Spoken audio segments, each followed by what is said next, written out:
ظالم جس وقت ظلم کرتا ہے نا،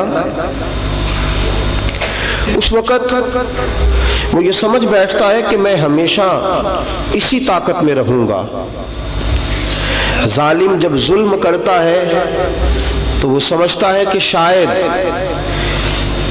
یہی قوت، یہی طاقت، یہی جوانی، یہی اقتدار یہ قائم رہے گا، لیکن کبھی ظلم کا راج قائم رہ سکا نہیں، رہتا ہی نہیں۔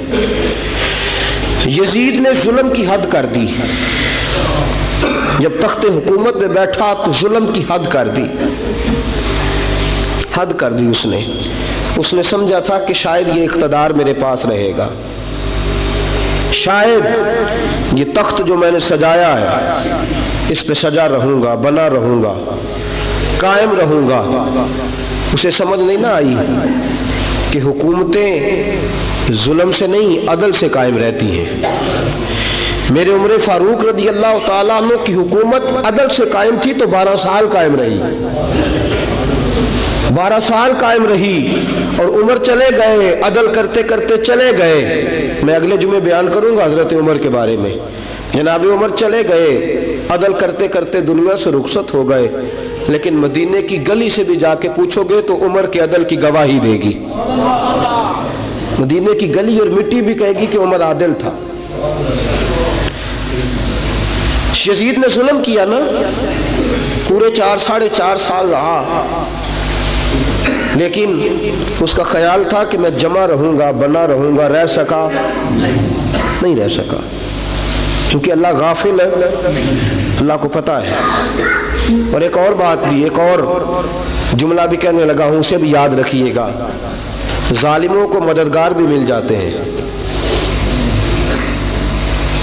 ظالموں کو مددگار بھی مل جاتے ہیں، بلکہ ظالموں کے مددگار زیادہ ہوتے ہیں۔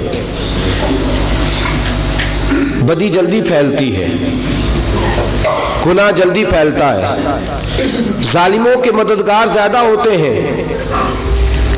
یزید کو مددگار ملے، ابن سعد ملا، ابن زیاد ملا، شمر ملا، خولی بن یزید ملا، بڑے اسے مددگار ملے جو کہتے تھے کہ بالکل کوئی خطرہ ہی نہیں، دنیا تو ترستی ہے تیری دید کو، اور سب خیر ہے، ہر جگہ امن ہی امن ہے۔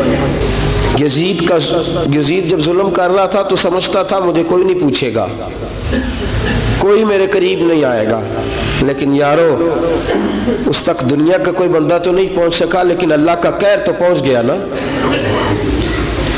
اللہ کے انصاف کا ہاتھ تو پہنچ گیا نا، رب تو ہے نا دیکھنے والا۔ عبیداللہ ابن زیاد کے دربار میں جب سیدنا امام حسین کا کٹا ہوا سر پہنچا نا، اس نے ایک چھڑی پکڑی،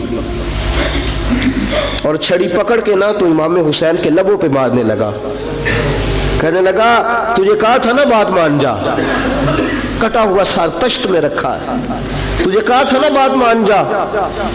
راوی کہتا ہوں عبیداللہ ابن زیاد نے چھڑی ماری اور اس نے بے ادبی کی، کہنے لگا تو تھا ہی اس قسم کا، تیرا یہی حال ہونا چاہیے تھا معاذ اللہ۔ حضرت بریدہ اسلمی حضور کے صحابی دربار میں موجود تھے، فرمایا ابن زیاد تو برا ہے، تیرا باپ برا ہے، چھڑی پیچھے کر۔ کئی بار میں نے ان لبوں کو مصطفیٰ کو بوسے دیکھے ہوئے دیکھا ہے، پیچھے کر، پیچھے کر، ہٹا لے۔ راوی کہتے ہیں کہ 1 2 3 4 5 6 سال گزر گئے، وہی کوفے کا دربار، وہی محل، وہی تخت اور وہی تشت جس میں امام حسین کا سر رکھ کے لایا گیا تھا۔ 6 سال کے بعد مختار ثقفی حکمران بن گیا۔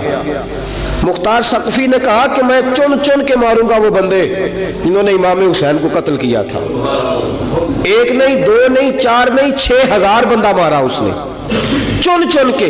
راوی کہتے ہیں کہ یہ ابن زیاد 30,000 فوج لے کے نہر فرات کے کنارے میدان کربلا کے سامنے آیا اور اس نے جہاد کیا۔ مختار ثقفی نے ابراہیم بن مالک کو بھیجا، فرمایا جاؤ قتل کر کے لاؤ۔